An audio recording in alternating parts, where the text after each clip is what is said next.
হিন্দু সনাতনী যে ভারতভূমি, এই অনাদিকালের সভ্যতা, এই সভ্যতা কোনো মুসলমান তৈরি করেনি, কোনো খ্রিস্টান তৈরি করেনি।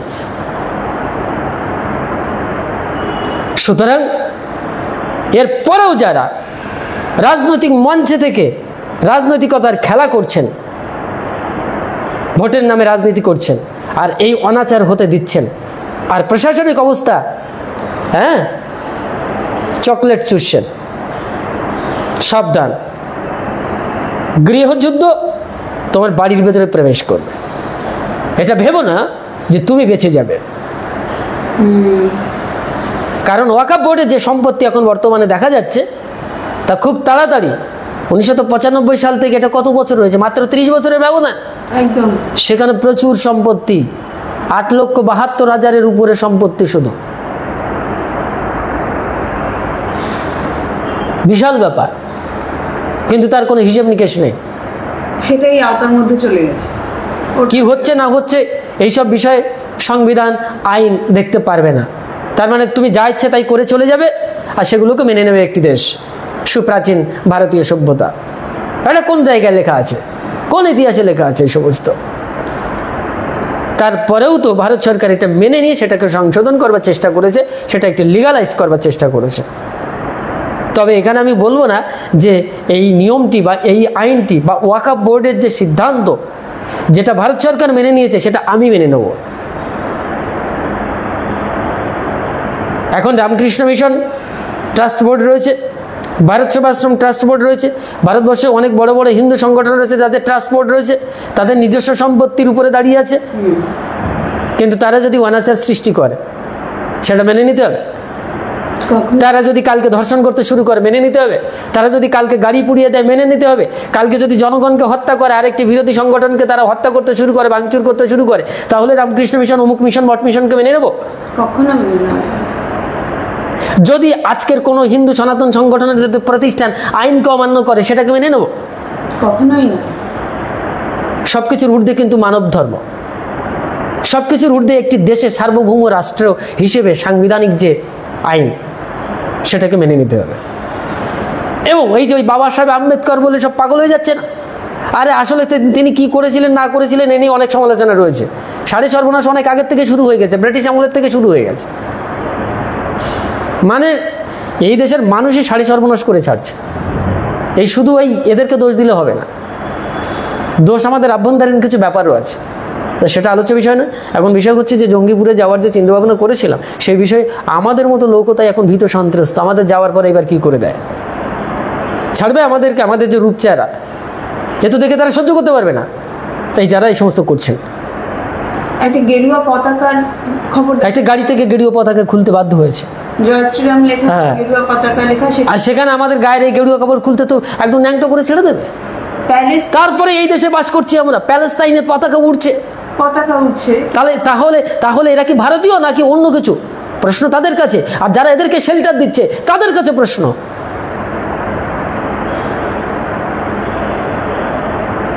ধর্মের নামে, সংরক্ষণের নামে যদি ব্যভিচার আসে, ভ্রষ্টাচার আসে, দুর্নীতি আসে, অনিয়ম আসে, এবং হত্যা, কাটাকাটি, ধ্বংস, এসবগুলো আসে, তাহলে তাকে কিভাবে ধর্ম বলে মেনে নেব? কারণ ধর্মের পূর্ণত্ব প্রেমে গিয়ে ঠেকে গেছে। যার ভেতরে প্রেম নেই, সে কোনো ইসলামী নয়, সে কোনো হিন্দু নয়, সে কোনো সনাতনী নয়, সে কোনো মানুষই নয়, সে পশু। আরে আগে মানবিক হও, আগে মানব ধর্ম ঠিক করো। আশরাফুল মাকলুকাত ইসলামে বলছে মানুষ সৃষ্টির সেরা জীব। এই মানুষ সৃষ্টির সেরা জীব, এই মানুষের কথা হযরত মুহাম্মদ সাল্লাল্লাহু আলাইহি ওয়াসাল্লাম বলেছিলেন। পরবর্তীতে সময় হলে ওয়াকফ নিয়ে অবশ্যই বল। ঈশ্বরের নামে তুমি অবশ্যই দান করবে, কেন করবে না? আমার সর্বস্ব আমি ঈশ্বরের নামে দিয়ে দেবো। আমাদেরও সিদ্ধান্ত আছে, আমাদের ধর্মের 10টি অঙ্গের ভিতরে একটি আছে দান। এটা শুধু ইসলামে আছে এটা নয়, আমাদেরও আছে দান। দান করে দেওয়া হয়ে গেছে, সেখানে আর আমার কোনো মালিকানা থাকে না, এটা খুব স্বাভাবিক ব্যাপার। সাধুদেরকে দিয়ে দিয়েছি, ঈশ্বরকে দিয়ে দিয়েছি। কিন্তু তার মানে এই নয় যে স্বৈরতান্ত্রিকতা, তার মানে এই নয় শুধু সম্পত্তি বাড়াতে হবে, শুধু সম্পত্তি বাড়াতে হবে, শুধু ধন বাড়াতে হবে, শুধু জায়গা জমি বাড়াতে হবে, ইট কাঠ পাথর সমস্ত জায়গা দখলদারি করে বলতে হবে যে ঈশ্বর তোমাকে এটা দিলাম। ঈশ্বর এত ভিখারি? আমাদের হিন্দু সনাতন ধর্মের ঈশ্বর এত ভিখারি নয়। এই জন্য তাকে না দিলেও তিনি খুশি, দিলেও খুশি। সেখানে আইন জোর করে জারি করতে হবে, ঈশ্বরকে তুমি দাওনি, তুমি নরকে যাবে। আমাদের হিন্দু সনাতন ধর্মের এই সিদ্ধান্ত বা ভগবান এই কথা বলে না। আমাদের হিন্দু সনাতন ধর্মের ভগবান অর্ধমুষ্টি করে বসে আছে, এ দেখো জীব, তোমার তো কোনো ক্ষমতা নেই, তোমার সামান্যটুকু আছে, তাও তোমাকে কিছু দিতে হবে না। আমার ছোট্ট একটি হাতের, আমি বালক গোপাল, কৃষ্ণ গোপাল মূর্তি, আমার হাত কতটুকু, তোমার ছোট্ট, তোমার ছোট্ট বাচ্চার মতো ছোট হাত, তাই সেই হাতের পূর্ণ করে দিতে হবে না, অর্ধেকটা দাও। তার মানে কি, হাত মুষ্টি চাল দিলে ভগবান কৃষ্ণ খুশি। এই হচ্ছে প্রেমের ঈশ্বর, এই হচ্ছে প্রেমের ভগবান। কোন ধর্মের ভেতরে ঈশ্বরের কথা বলেছে?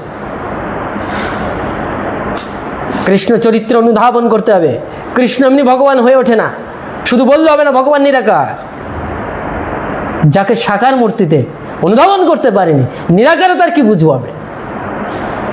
আমি এই মানুষকে ভালোবাসতে পারিনি, তো ঈশ্বরকে ভালোবাসবে কি করে? আমি এই সৃষ্টিকে ভালোবাসতে পারিনি, তবে সৃষ্টিকর্তাকে ভালোবাসবো কি করে? আমি অন্যকে সম্মান করতে পারিনি, তো আমি ঈশ্বরকে সম্মান করব কি করে? সুতরাং এই যারা এই সমস্ত বিক্ষিপ্ত আচরণ করছে, এরা আসলে ভ্রষ্টাচারী, আর কিচ্ছু না। এরা কোনো মুসলিম নয়, এরা প্রকৃত কোনো ইসলামী নয়, এরা প্রকৃত কোনো দানী নয়, এরা প্রকৃত কোনো আন্দোলনকারী নয়, এরা হচ্ছে স্বৈরাচারী। এরা হচ্ছে যুগে যুগে মানে ধর্মের মোড়কটাকে নিয়ে ভেতরে শয়তানের খেলা খেলছে, আর কিচ্ছু না। এরা এক ধরনের ইবলিশ, এরা এক ধরনের শয়তান, এরা এক ধরনের শয়তান। ওসামা বিন লাদেন, তাহলে সে ধোয়া তুলসীর পাতা আমেরিকাকে মেরে দিয়েছিল, সে বেহেশতে চলে যাবে? এই ধরনের সিদ্ধান্তে যারা বিশ্বাসী, তারা বলবো শয়তান। ধর্মের মোড়কে ওখানে ইসলামের মোড়ক লাগিয়ে বসে আছে, এরা হচ্ছে শয়তান, আর কিচ্ছুটি না। এরা তা যদি করতো, তাহলে আজকে এই সিদ্ধান্ত ভারতভূমির ভেতরে, ভারতবর্ষের ভেতরে দাঁড়িয়ে, যাদের কোনো পিতৃসম্পত্তির অধিকারী এখানে ভারতবর্ষে নেই, সত্যি কথা বলতে গেলে যদি 6ষ্ঠ শতকের আগে দেখি, আরে হযরত মুহাম্মদ সাল্লাল্লাহু আলাইহি সাল্লাম 570 খ্রিস্টাব্দে এসেছেন। তার যে দর্শন, তার যে আদর্শ, সেটা ভারতভূমিতে প্রবেশ করে 6ষ্ঠ 7ম শতকের দিকে। আচ্ছা, তার আগে কি ছিল ভারত?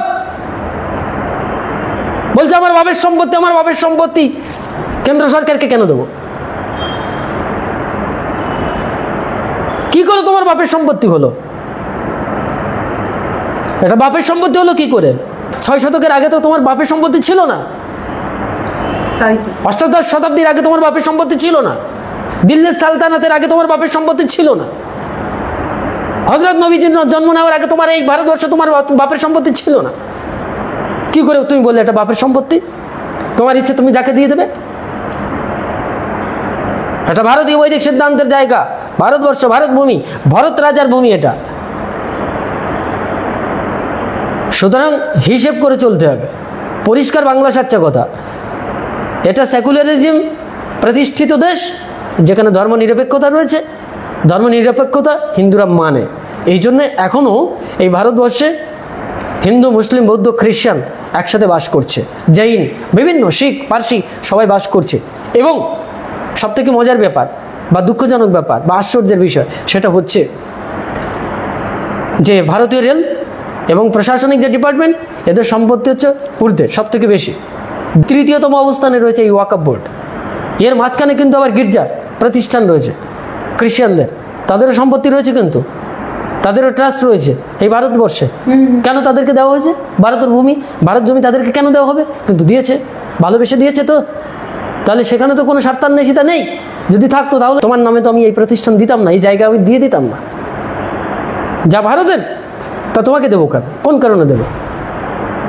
কিন্তু ধর্মনিরপেক্ষ দেশ বলে এটাকে কিছু মনীষীরা, কিছু পণ্ডিত, কিছু রাজনৈতিক নেতারা দেশকে বাঁচানোর জন্যে বা সার্বভৌমত্ব রক্ষা করবার জন্যে বা মানব প্রেমকে রক্ষা করবার জন্যে এই সিদ্ধান্ত স্বীকৃতি দিয়েছে।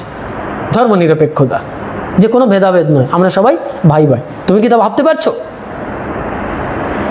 তুমি যদি তা ভাবতে পারতে, তাহলে আজকে তুমি পুতুল ভাঙতে না, আমাদের প্রতিমা ভাঙতে না, তুমি আজকে আমাদের ইষ্টদেবীকে ভাঙতে না, মন্দির ভাঙচুর করে দিতে না। ভারতের সম্পত্তি, রাষ্ট্রীয় সম্পত্তি তুমি জ্বালিয়ে পুড়ি ছারকার করে দিতে না, আজকে গুলিবিদ্ধ করতে পারতে না। আজকে যে গৈরিক যে পতাকা, ভারতের যে মুখ্য পতাকা ধ্বজা, সত্যি কথা বলতে গৈরিক, সেই পতাকাকে তুমি খুলে ফেলতে পারতে না। সেই ভারতে দাঁড়িয়ে তুমি প্যালেস্তাইনের পতাকা উড়াতে পারতে না। তার মানে তুমি ভারতীয় নও। সত্যি কথা বলতে যারা এটা করেছে এরা ভারতীয় নয়। অন্য কোনো সিদ্ধান্ত নিয়ে, অন্য কোনো অভিসন্ধি নিয়ে তারাই এই সমস্ত কাজকর্মগুলো করছে। একদম ঠিক কথা। এদেরকে ধরা উচিত। যারা প্রকৃত ইসলামী, যারা প্রকৃত শান্তি প্রতিষ্ঠা করবার জন্য এসেছে, প্রকৃত ইসলামের যে প্রেমাত্মিক যে দর্শন প্রতিষ্ঠা করবার জন্য, সম্প্রচারের জন্য এসেছে, সবার আহ্বান, প্রত্যেক মতের, প্রত্যেক ধর্মের যে প্রবর্তকগণ এসেছেন তারা একটি সুপ্রিম নলেজ নিয়ে এসেছেন। সেই জ্ঞানটাকে সম্প্রচার করবার জন্য সারা পৃথিবীতে তাদের অধিকার আছে। যেমন আমি দেশ বিদেশে বিভিন্ন স্থানে গিয়ে আমাদের সনাতন ধর্মের কথা বলবার অধিকার রাখি বা থাকে, এটা স্বতন্ত্র অধিকার, ঠিক তাদেরও রয়েছে। এ বিষয়ে তো কোনো বাধা নেই। কিন্তু তার মানে এই নয় যে আমি একটি ভিন দেশে যাব, আমি ইরাকে যাব, আমি সৌদি আরবে যাব, সেখানে গিয়ে আমি স্বৈরতান্ত্রিকতা শুরু করে দেবো। আমি এবার মক্কায় গিয়ে এবার মক্কা ভাঙা শুরু করে দিলাম। কোনো মুসলমান ছেড়ে দেবে আমার? এই বিষয় নিয়ে প্রশ্ন করলে হবে অসুবিধা। হিন্দু সংগঠনে পড়ে গেছে এই ভারতবর্ষ। আমি সাধারণত এই সমস্ত কথা বলতে চাই না, কিন্তু বড্ড বাজে লেগেছে, বড্ড খারাপ লেগেছে। কোথায় ওয়াকফ বোর্ড আর কোথায় আমাদের ভারতীয় ইষ্টদেব দেবী? কার সাথে কার তুলনা? কার সাথে কার তুলনা? সুতরাং আমাদের এখন সাবধান হওয়ার সময় এসেছে এবং আমাদের সত্যিকারের যে ভারতীয় সনাতন রীতি সংস্কৃতি তাকে রক্ষা করবার জন্যে সবাইকে, হিন্দু, মুসলিম, বৌদ্ধ, খ্রিস্টান যারাই ভারতের নাগরিক হিসেবে আছে, তাদের প্রত্যেকেরই কর্তব্য, দায়িত্ব সংরক্ষণ করবার, ভেঙে ফেলা নয়। এই জন্যে অবশেষে একটি কথা বলবো, সারদা মামা বলেছিলেন, everybody can break down, how many can build it up. সবাই ভাঙতে পারে, গড়তে পারে কজন?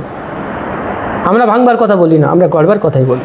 এই জন্যে আমরা এই ঈশ্বরের সৃষ্টি থেকে, সৃষ্টির কম্পোজিশন নিয়ে আবার নতুন করে একটি জিনিস তৈরি করি, স্ট্যাচু তৈরি করি, বিগ্রহ তৈরি করি। ও তো ঈশ্বরের সৃষ্টির একটি সৃষ্টি, কারণ আমাদের সৃষ্টিবিদ্যা ভেতরে দিয়ে দিয়েছেন ঈশ্বর। ঈশ্বর যেমন সৃষ্টি করেছেন, মানুষের ভেতরে এই সৃষ্টিবিদ্যা আছে, তাই মানুষ সৃষ্টি করে। তুমি যেমন বাচ্চা পয়দা করো, তুমি মুসলমান বাচ্চা পয়দা করো না, এটাও তো তুমি সৃষ্টি করছো, তোমার মাধ্যম দিয়ে সৃষ্টি হচ্ছে। তা একজন হিন্দুর ভেতর থেকে যদি একটি পাথরের প্রতিমা তৈরি হয়, তাহলেও সেটা তার সন্তানের মতো। ঈশ্বর ছেড়ে দাও, ঈশ্বরের কথা ছেড়ে দাও, সেটা তার সন্তানের মতো। একজন আর্টিস্টের কাছে, হ্যাঁ, একজন আর্টিস্টের কাছে, একজন শিল্পীর কাছে তার আর্ট সন্তানের থেকে অনেক মূল্যবান। কল্পনা করতে পারবে না সেটা যে কখন তার অজ্ঞাতসারে দেবতা হয়ে ওঠে, তা তুমি জানো না। এই তত্ত্ব তোমার জানা নেই, এই দর্শন তোমার করা নেই। তুমি ভাঙতে এসেছো সৃষ্টিকে। এটা অসভ্যতা, সভ্যতার নামে অসভ্যতা।